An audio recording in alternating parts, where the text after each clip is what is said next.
ঠিক আছে ভাই অর্জুন, চলো তাহলে তোমায় এগিয়ে দিই। না না, এগিয়ে দিতে হবে না, আমি গাড়ি নিয়ে এসেছি, আমি চলে যাব। ও গাড়ি, এই কথা আগে বললেই হতো, শুধু শুধু উঠে দাঁড়ালাম। যখন দোয়েল পাখি বললো এগিয়ে দেবে তখন কিছু বললে না কেন? কেন কেন কেন? বলছি না, একটা পুরো টোকো ব্যাপার আছে। কতক্ষণ টকবে? না না, লক্ষণ টক্ষণ ভালো নয়। দেখো, তুমি আমার গান পছন্দ করনি, আচ্ছা আমি মেনে নিয়েছি, তুমি পছন্দ করনি, কিন্তু তুমি আমাদের একদিকে করে দিয়ে সাজিকে একদিকে করে দিয়ে একটা ভজঘট একটা ব্যাপার করার চেষ্টা করছো, এইটা কিন্তু ঠিক করছো না। ঠিক আছে ঠিক আছে, আজকের মতো ওকে আমি ক্ষমা করে দিলাম। করলেন? ক্ষমা করে দিলেন? হ্যাঁ করলাম ক্ষমা, এখন তুমি যাও। আর মনে রাখো, ভবিষ্যতে যদি আর কোনোদিন এখানে আসো তাহলে ওই যে না, এখানে আর আসবো না। প্রাণ থাকতে এখানে আর আসবো না। আপনাকে কথা দিচ্ছি, হ্যাঁ আপনি যদি নিজের থেকে ডাকেন তাহলে আসবো, না হলে আসছি। হ্যাঁ দোয়েল পাখি, আসছি। আমি কাল কলেজে গিয়ে আপনার সঙ্গে কথা বলছি। কলেজে গিয়ে আবার আপনার সঙ্গে কথা বলবো? মানে কলেজে তো দেখাবার্তা হয়, আবার আলাদা করে আপনার সঙ্গে কথা বলবো, এটার মানেটা কি? না, এই কথাটার মানে বুঝে নিতে হচ্ছে। এই কথাটার মানেটা কি বুঝতে ভালো করে? সত্যি সাজি, আমরা কিন্তু কিচ্ছু বুঝতে পারছি না। তুমি কি কথা বলবে, মানে আলাদা করে কি কথা বলবে? যে কথাটা বলবে সেটা এখানেই বলো না, সবার সামনে। তেমন কিছু না, এমনি কথা বলবো, নর্মাল কথা বলবো, সেটাই বলছি। ভদ্রতা। এত বেশি ভদ্রতা করার তো কোনো প্রয়োজন নেই। তাছাড়া এত বেশি ভদ্রতা তুমি করতে যাচ্ছই বা কেন? হ্যাঁ, এত ভদ্রতা করার দরকারটা কি আমি তো বুঝতে পারছি না বাবা। কলেজে গিয়ে কথা, হ্যাঁ সে তো হবেই, কলেজে গেলে তো কথা হবেই বাবা, এটা আবার বলার কি আছে? ভুল করেছি, আর বলবো না, আর বলবো না। তোমরা দেখছি আমাকে বাড়ি ছাড়া করাবে। বাড়ি ছাড়া? হ্যাঁ, বাহ বাহ বাহ, বাড়ি ছাড়া? কি বাড়ি ছাড়া? বাড়ি ছাড়া? বাড়ি ছাড়া? বাড়ি ছাড়া? হ্যাঁ বাড়ি ছাড়া, তাছাড়া তো আর কোনো উপায় নেই না।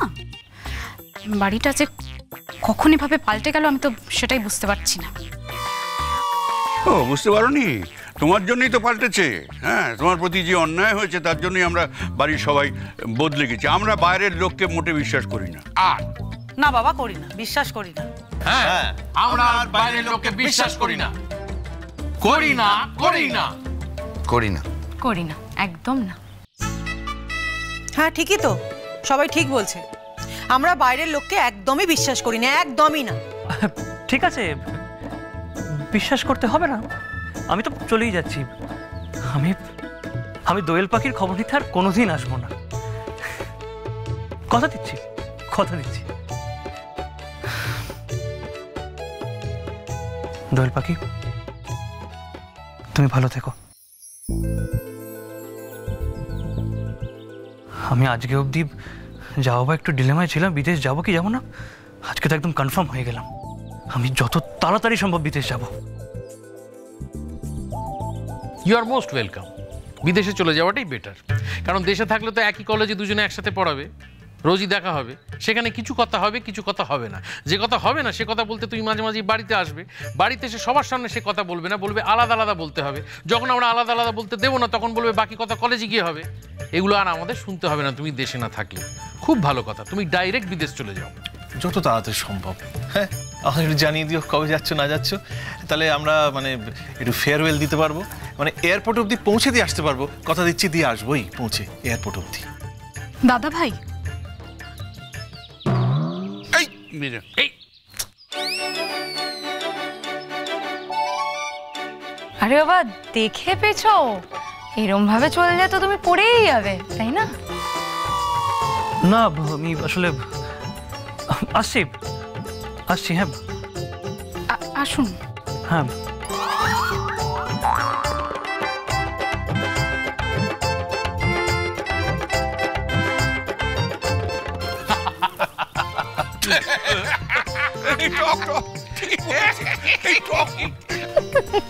সাজিকে দেখলে?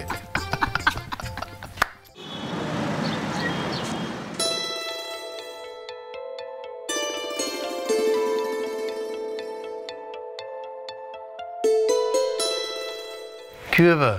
হ্যাঁ, সবাই করে দল বল মিলে আমার এখানে, আবার নতুন কোনো প্রবলেম নাকি? হ্যাঁ স্যার, প্রবলেম, বিরাট প্রবলেম। কিন্তু আমি তো সবসময় আশা করি তোমরা আমার কাছে সলিউশন নিয়ে আসবে, প্রবলেম নিয়ে আসবে না। স্যার সলিউশন আছে।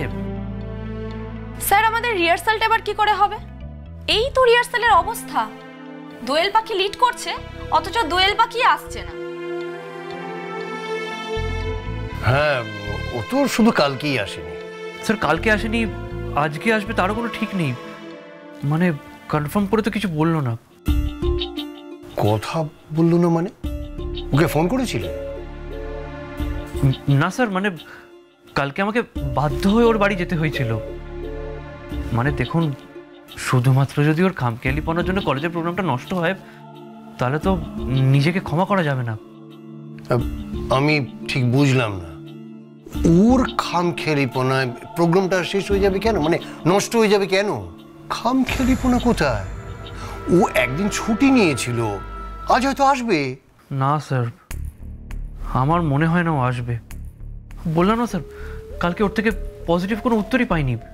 স্যার আপনি বলুন, এই লাস্ট মোমেন্টে এইভাবে ঝোলানোর কোনো মানে হয়?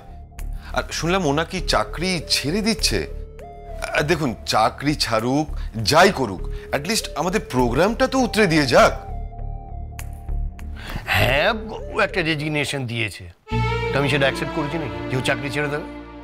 আরে বাবা, আসবে আসবে, কিন্তু আমি একটা জিনিস বুঝতে পারছি না অর্জুন, ও একদিন আসেনি বলে তুমি দৌড়ে এর বাড়ি চলে গেলে। কলেজের স্বার্থে স্যার, কলেজের স্বার্থে। তুমি তো তাই করো, তুমি তো সব সময় কলেজের স্বার্থ দেখো, নিজের স্বার্থ তো তুমি কখনোই দেখো না। এক্স্যাক্টলি স্যার, কলেজের স্বার্থেই গেছিলাম। এই এরা স্যার, স্যার খালি বলে যাচ্ছে রিহার্সাল হচ্ছে না, রিহার্সাল হচ্ছে না, জ্ঞান জ্ঞান জ্ঞান করে যাচ্ছে, সেই জন্যই গেছিলাম। রোজ কেন রিহার্সাল হবে না? শুধুমাত্র তো কালকেই হয়নি, তাহলে রোজ কখন জ্ঞান জ্ঞান করলো? তুমি তো তার আগেই ওদের বাড়িতে চলে গেলে। আচ্ছা, কাল তুমি ওদের বাড়ি গিয়েছিলে কখন? আমি কলেজে আসার আগে গেছিলাম স্যার। তাহলে ওরা জ্ঞান জ্ঞানটা করলো কখন তোমার কাছে? পরশু দিনে তো রিহার্সাল হয়েছিল, তাছাড়া কালকে তুমি কলেজে আসার আগে। পরে গেছিলাম স্যার, কলেজের পরে গেছিলাম। কিন্তু কালকে তুমি যখন গিয়েছিলে তখন মানে ও একটা দিন আসতে পারেনি, তাহলে ও আজকে আসবে। ও যতই রেজিগনেশন দিক, তার থেকে নোটিশ পিরিয়ড থাকবে, ও তো সেটা জানে। তা তুমি যখন ওর বাড়িতেই গেলে, তাহলে ওকে জিজ্ঞেস করলে না কেন? বাড়ি? বাবা স্যার, ওটা বাড়ি না। মানে স্যার, আমি তো ভাবতেই পারছি না ওই মেয়েটা ওই বাড়িতে থাকে কি করে। কেন গো?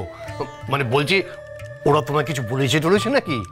তুমি যে ও বাড়িতে গেছো সেটা ওরা পছন্দ করেনি? আরে আমাদের সবকিছু খুলে বলো। স্যার, আপনি তো আমাদেরও কিছু বলেননি। কি বলবো, আমি তো মানে ওই এক্সপিরিয়েন্সটা এখনো ভুলতেই পারছি না। কি এক্সপিরিয়েন্স স্যার? ও, ওই জন্যই মেয়েটা ওই রকম? না স্যার, মেয়েটা নর্মাল, কিন্তু বাকি বাপ রে বাপ। কেন গো, কি হয়েছে? মানে ওরা কি বলেছে তোমাকে? কি বলেনি, আমি শুধু দেখা করতে গেছিলাম ওর সাথে, তার জন্য পুরো বাড়ি মিলে আমাকে ঘেরাও করে ফেলেছে। হ্যাঁ, ঘেরাও করেছে? পুরো বাড়ি তোমাকে ঘেরাও করেছে? তাই তো স্যার, ওইভাবে কথা বলা তো ঘেরাওই করা। আমার শুধু একটাই দোষ ছিল, আমি বলেছি যে প্রিন্সিপাল স্যার জিজ্ঞেস করেছেন যে দোয়েল পাখি কলেজ যায়নি কেন, ব্যাস। বলে প্রিন্সিপাল স্যারের নাম্বার তো এক্ষুনি ফোন করবো, জিজ্ঞেস করবো যে উনি আদৌ বলেছেন কিনা। আমি যাই বলতে যাচ্ছি সেটাকে ঘুরিয়ে, বাপ রে বাপ। আর তার মধ্যে দোয়েল পাখির ওই কি মেজো জেঠু হঠাৎ গান গাইতে শুরু করে দিল, আর সে যা গান, বাপ রে বাপ, ওরকম গান আমি বাবার জন্মে শুনিনি। কেন? খুব ভালো। স্যার, আপনি একবার শুনবেন শুধু। আচ্ছা আচ্ছা, শোনো না, শোনো, এক কাজ করো, আমাদের কলেজে যে প্রোগ্রাম হচ্ছে না, তাতে ওনাকে গাইতে বলো, ওনাকে একটা স্লট দিয়ে দাও। না স্যার, স্যার প্লিজ, আপনার আপনার কলেজ পরের দিনই উঠে যাবে। কেন? খুব ভালো। বিভৎস গান, বিভৎস গান, মানে গান মানে সে একেবারে বন্দুকের গান। কি বলছো গো তুমি? আচ্ছা, তোমাকে দেখে উনি হঠাৎ গান গাইতে কেন শুরু করলেন? জানি না, জানি না আমি, হঠাৎ আমাকে দেখে গান গেয়ে উঠলেন, আবার বলছেন আমাকেই গান শেখাবে। তোমরা হাসছো, আমার যে কি অবস্থা হয়েছিল একমাত্র আমি জানি। ওর জ্যাঠা, বাবা, দাদা, বৌদিরা সবাই মিলে আমাকে ঘিরে ধরেছে যে আমি কেন ওই বাড়ি গেছি। ওদের বাড়িতে কি লোকজন যায় না নাকি? ব্যাপারটা তো কিছুই বুঝতে পারছি না। তা বলতে পারবো না, মনে হয় না কেউ যায় বলে, বাড়িটাই তো সুস্থ নয়। তাই নাকি? তার মানে বলছো যে ওই মেয়েটাই একমাত্র সুস্থ?